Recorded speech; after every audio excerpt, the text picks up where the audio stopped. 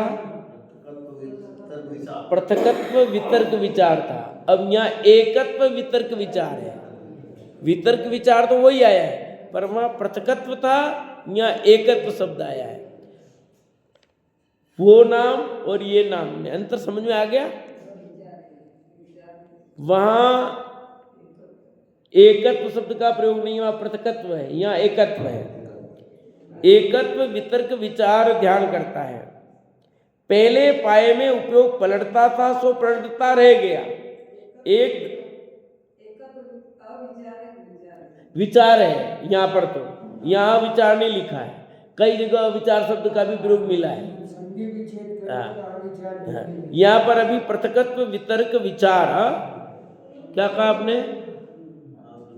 संधि विच्छेद नहीं हो रहा, संधि विच्छेद तो पृथकत्व वितर्क का विचार होता है। वो विचार को उसको वितर्क को विचार निकलता है उसमें से। ऐसा नहीं, यहाँ पर संधि नहीं की है। संधि करते तो अ प्लस अ बराबर आ होता है यूं, तो फिर दीर्घ संधि होती है। यहाँ लोप किया गया है, अलग अलग नियम है। पहले पाए में उपयोग पलटता था सो पलटता रह गया। एक द्रव्य पर्याय पर, एक व्यंजन पर, एक योग पर रुक गया, अपने स्वरूप में लीन है ही। अब गाति कर्म के नाश से उपयोग पलटेगा सो सबका प्रत्यक्ष ज्ञाता होकर लोकालोक को जानना, यही पलटना शेष रहा है। क्या कहा? अब पलटना रह गया। कहते अब यहां पर काम बंद हुआ, वहां बार बार पलट रहा था, अब यहां पर एक रह गया कि आत्मा समस्त मोहनी कर्म के नाश होने पर छीण कसाय गुणस्थान के अंत के काल में, छीण गुणस्थान मतलब 12वां गुणस्थान, 12वें गुणस्थान का क्या नाम है? तो कहते 12वें गुणस्थान के अंत के काल में अपने स्वरूप में लीन हुआ दूसरा शुक्ल ध्यान एकत्व वितर्क विचार ध्यान करता है। तो दूसरा ध्यान शुक्ल ध्यान का कौन से गुणस्थान में होता है? 12वें में। अभी तो बताया, छीन कसाय मतलब 12वां गुणस्थान। और पहला वाला कहाँ होता है? 8वें से। 8वें में भी वही है, 9वें में भी वही है, 10वें में भी वही है, ठीक है, वही है वो। 12वें में, 11वें में भी ये नहीं होगा, 12वें में होगा। दूसरा जो भेद है वो 12वें गुणस्थान में होता है, क्योंकि वो केवल ज्ञान देगा। इस ध्यान के बल से कौन सा क्या प्राप्त होगा? केवल ज्ञान। यानी केवल ज्ञान होने के पहले होने वाला ध्यान कहलाएगा एकत्व वितर्क विचार। या क्लियर भी किया, पहले पाए में उपयोग पलटता था सो पलटता रह गया। वो तो एक द्रव्य तथा पर्याय पर, एक व्यंजन पर, एक योग पर रुक गया। अभी अब वहीं रुक गया, उसमें पलटना हो रहा था, एक से दूसरे पे जा रहा था, पर यहाँ पर उस पे ही रुक गया। अपने स्वरूप में लीन है ही। क्यों? यदि स्वरूप में एकाग्रता नहीं हो पाएगी तो केवल ज्ञान नहीं होगा। अब गात्या कर्म के नाश से उपयोग पलटेगा सो सबका प्रत्यक्ष ज्ञाता होकर लोकालोक को जानना, यही पलटना शेष रहा है। अभी भी वितर्क विचार क्यों रखा? इसलिए रखा अभी पलटेगा, पर किस रूप? केवल ज्ञान रूप। इसलिए भी यहां पर भी वितर्क विचार बना रहा। पलटेगा पर कब? केवल ज्ञान, बाकी नहीं पलटेगा, बाकी एक रूप, और सीधा पलटेगा केवल ज्ञान। यानी गाति कर्मों का क्षय करके ही मानेगा ये ध्यान। अब आपका प्रश्न खड़ा हो सकता है यहां कि ध्यान तो नीचे होता, ऊपर क्या ध्यान करेंगे? वो ध्यान करने बैठेंगे वो? ध्यान क्या, जो शुद्ध उपयोग परिणति है उसमें स्वतः प्रक्रिया है। कोई मैं ध्यान कर रहा हूं ऐसा विकल्प नहीं होता उनको। जो मुनिराज श्रेणी चढ़ रहे हैं उनको ऐसा कोई विकल्प नहीं होता कि मैं ये ध्यान करूं, अब मुझे केवल ज्ञान लेना था, मुझे ये ध्यान करना है, ऐसा कोई विकल्प नहीं होता। समझाएंगी? कोई ध्यान, चलो भाई अभी मेरे को केवल ज्ञान लेना है, अब जाकर के ध्यान करता हूं, ये सब कुछ सिस्टम नहीं है, ये स्वतः होने वाली प्रक्रिया है। समझ आया कि नहीं आया? जैसे बैठे बैठे नींद आ रही है तो स्वतः प्रक्रिया, कोई मैं सो जाऊं ऐसा कर रहे हो कि नहीं कर रहे हो? नहीं कर रहे हो, फिर भी ऑटोमेटिक गुणस्थान चला जाता है आपको साथ साथ। हो जाता कि नहीं हो जाता है? ऑटोमेटिक हो रहा है, वो कोई कर रहा है क्या? ऐसे ही इनका भी ये स्वतः ऑटोमेटिक काम है, कुछ करना नहीं पड़ता इसके लिए। ये स्वतः सहज होता है, पर ये होता है उस समय कौन सा है वो नामकरण किया गया है। मुनिराज या कोई ऐसा करने नहीं बैठते हैं कि अब ये ध्यान करना है, फिर अब ये ध्यान होगा, अब ये होगा, उनको कोई पता नहीं कौन सा ध्यान आया है। बहुत बड़ा विकल्प है। बस उनको तो सिर्फ एक ही काम है, आत्मा का आनंद, एक अपने स्वरूप में लीनता। वो जीव तो अपने शुद्ध स्वरूप में लीनता रूप होता है, और ये यहाँ विकल्प आया मतलब नीचे गुणस्थान में आ गए वो तो विकल्प हो गया, और विकल्प आते ही तो नीचे गुणस्थान थे, और 12वें से नीचे आता ही नहीं, 11वें में ही है वो, 11वें से नीचे आएगा, 12वें में तो आएगा ही नहीं। तो जिसके समस्त विकल्प समाप्त हो जाएंगे वो यहाँ आएगा। 11 वाले की नहीं होता। हाँ, वो वितरागता का गुणस्थान है 11वां भी। कोई शुद्धोपयोग की होगा। शुद्ध नहीं, शुद्धोपयोग की दशा पर वो गिर सकता है ना वहां से यूं, यहाँ तो गिरेगा ही नहीं, कह रहा हूँ यहाँ तो चांस ही नहीं गिरने का यूं। वो जो गिरा है शुद्ध, पर कोई न कोई तो आई चीज तब तो गिरा है ना। 11वें में भी शुद्धोपयोग की दशा है, पर कोई कारण तो ऐसा बना जिसके कारण वो नीचे गिरा है, तो वहां पर तो उदाहरण दिया अपने अन्ना जी ने। देखो कोई कारण तो बनता है, बिना कारण बने तो गिरता नहीं है, पर अब वो अपने समझ में नहीं आता, केवली गम्य है। कौन सा ऐसा परिणाम आया जिसने उसको नीचे गुणस्थान गिराया, बिना तो उसके गिरा नहीं है। निमित्त में कर्म बस जो भी है सामान्य रूप से कर्म वो कथन है, पर बिना कोई न कोई परिणाम तो आया जिसके कारण गिरा। 12वें गुणस्थान में ऐसा कोई चांस है ही नहीं। कर्मी नहीं उदय में क्या है? हाँ। वो जिससे अब आगे कहते हैं अपने स्वरूप में लीन है ही। अब गात्या कर्म के नाश है। गात्या कर्म कितने हैं विमल जी? विमल जी बोलेंगे गात्या कर्म कितने बताओ? हाँ 4 नाम बताओ। नहीं बताओगे तो नहीं चलेगा काम। चलो ललित जी बताओ। 4 गात्या कर्म बोले, ज्ञानावरणी, दशनावरणी, मोहनी और अंतराय। ये 4 गात्या कर्म कितनी बार बताया ना भाई? ज्ञानावरणी, दशनावरणी, मोहनी और क्या ये बोलो 4 गाती कर्म के नाम बोलो। मैडम तुम्हारे पास में मैडम बैठे हो। नहीं ये हमारे श्रीमती जी को कह रहा हूँ। हाँ ये नहीं कहा जगरी है।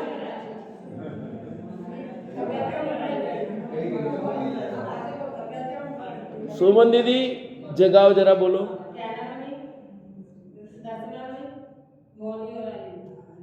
कहाँ आयु आ रही है? सब गड़बड़ कर रहे हो। ज्ञानावरणी, दशनावरणी, मोहनी और अंतराय, ये 4 गातिया कर्म है। कितनी बार समझाना? अभी 4 बार बोल जाओ, फिर नींद निकालोगे तो क्या होगा? बोलो विमल जी, बोलो ललित जी, क्या ये 4? ये गातिया कर्म है। ये 4 गाती कर्मों का नाश हुआ तभी अरहंत बने। आप जिनके दर्शन कर रहे हो उनकी क्या विशेषता पता होना चाहिए। रोज भगवान के दर्शन करने आ रहे हैं हम, उनका क्या स्वरूप है पता नहीं, क्या कारण होगा। जिन अरहंत की प्रतिमा विराजमान, जिन तीर्थंकरों की प्रतिमा विराजमान है, उन सबके 4 गाती कर्मों का नाश हुआ। अब तो वो सिद्ध बन गए, सबके 8 कर्मों का नाश हो गया। पर अपन ने अरहंत की प्रतिमा विराजमान की तीर्थंकर की उस अपेक्षा, बाकी जिनके 8 कर्मों का नाश हो गया। हाँ सिमंदर भगवान के 4 ही हुए, युगमंदर स्वामी के 4 ही हुए, पर इनके भी जो युगमंदर सिमंदर उनके तो 8 ही हो गए। पर अभी जो सिमंदर युगमंदर है उनके 4 है गातिया कर्म। ज्ञानावरणी, दशनावरणी, मोहनी और अंतराय। गाती कर्म के नाश से उपयोग पलटेगा, सो सबका प्रत्यक्ष ज्ञाता होकर लोकालोक को जानना, यही पलटना शेष रहा है। अब 13वां गुणस्थान होते ही पूरा लोकालोक दिखाई देगा। एक चीज भी जानने में नहीं आए ऐसा नहीं होगा। दुनिया की एक एक वस्तु, एक एक चीज, ठीक है। आप अभी कैसे बैठे थे, आपको मैंने प्रश्न पूछा था, उत्तर आया नहीं था, ये आपको केवल ज्ञान होगा तब दिखेगा कि पंडित जी मुझे, मैं यहाँ बैठा था तब ये प्रश्न पूछा था, 4 गाती कर्मों के नाम नहीं आए थे मेरे को। मैं बोला था गाती कर्म के नाम पर मैंने गड़बड़ बोले थे। ये सब दिखेगा केवल ज्ञान होने पर। अभी ये पैसे बैठे हो ना आप, ये केवल ज्ञान होगा तब दिखेगा आप कैसे बैठे थे। जब प्रश्न पूछा तब ऐसे बैठे थे। आपने कितनी कितनी प्रवचन में झपकियां ली है, वो सब केवल ज्ञान होने पर दिखेगी आपको। क्या मतलब साहब, खूब प्रवचन में झपकियां लिए ना, जब केवल ज्ञान हो जाएगा तब आपको सब दिखेगा। मैं इतने प्रवचन में इतनी बार सोया था, तब आपको हंसी आएगी कि नहीं आएगी माँ, ये बताओ। चलो क्यों नहीं आएगी बताओ? वितरागी हो गए, हंसी नहीं आएगी, पर ज्ञान का ज्ञ बनेगा। क्योंकि वितरागी को हंसी आती, इसलिए हमारी प्रतिमा हंसमुख नहीं होती, इसलिए हंसमुख प्रतिमा नहीं होती। आया समझ में? केवल ज्ञान होने पर सब कुछ दिखाई देगा आपको, इसलिए टेंशन नहीं रखना कहीं घूमने जाने का। नहीं घूमने गए तो कोई बात नहीं, कहीं दर्शन नहीं हुए तो कोई बात नहीं, अपने उपाय करो केवल ज्ञान का, फ्री में सब दिखाई देगा। क्या? केवल ज्ञान की तैयारी करो, सब कुछ दिख जाएगा। एक एक दिखेगी, एक एक वस्तु, एक एक पर्याय, उसका एक एक प्रदेश दिखेगा। अभी तो कुछ नहीं दिखता, ऊपर ऊपर दिखता है। आपने अपनी पीठ नहीं देखी अभी तक तो, अरे नाक नहीं दिखा, वो देखते हो दर्पण में देखते हो आप, तो आपका चेहरा भी दर्पण में देखते हो, खुद तो देख ही नहीं पाते हो सीधे। तो सीधे देखी कभी आंख अपनी? अपनी आंख को देखने के लिए भी दर्पण में देखना पड़ता है। पर केवल ज्ञान होने पर सब दिखेगा, सब कुछ दिखेगा। क्या क्या हुआ मेरे साथ, किसने किसने क्या क्या किया है, एक एक चीज, एक एक पर्याय, एक एक ख्याल में आएगी। जानने देखने की उत्कंठा वहाँ रहेगी नहीं, तो फिर उस जानने से तो फिर उस समय उस लाभ ही नहीं होगा ना। लाभ ही लाभ है। इस अपेक्षा से, हाँ, इस अपेक्षा से लाभ ही लाभ है। भाई अभी भी तू देखना चाहता ना क्या करता? अच्छा एक मिनट, आप क्या करते हो बोलो? नहीं, यहाँ भी जाके क्या करते हो? देख लिया ना, तू ये समझा मुझे मजा आ गया, मजा आ गया। पर तुझे तो अतिंद्रिय का इतना आनंद का मजा आएगा, तो वो आनंद देखना था, वो देख लिया। अब भी देख रहा है तब भी दिखेगा। अभी तो प्रोक्ष दिखता है, उस समय प्रत्यक्ष दिखेगा तेरे को। जानने की इच्छा नहीं होगी तो भी दिखेगा वहां। तो जानने का किसी का विकल्प नहीं है, तो भी जगत का एक एक प्रदेश, एक एक कण, एक एक कण की एक एक पर्याय, भूत वर्तमान भविष्य, सब कुछ दिखेगा ना। हाँ? अपनी अनंतानंत पर्याय भूत की, वर्तमान पर्याय और भविष्य की अनंतानंत पर्याय सब दिखेगी। खुला चिट्ठा होगा, खुला चिट्ठा। अब तेरे को क्या? हाँ? पर इसलिए वितरागी पहले वितरागी बनाए, फिर सर्वज्ञ बनाए। क्यों? पहले वितरागी नहीं बने तो तेरी पर्याय को देख देख के दुखी होगा या आनंदित होगा, किसी पे गुस्सा आएगा, किसी पे क्या आएगा। हाँ? तो राग देश पहले खत्म करा दिए, अब तू कुछ भी जान, कोई फर्क नहीं पड़ता है। समझाया कि नहीं है? ऐसा स्वरूप केवल ज्ञान होने पर होगा। अब तीसरे वेद की चर्चा पर आगे कल करेंगे।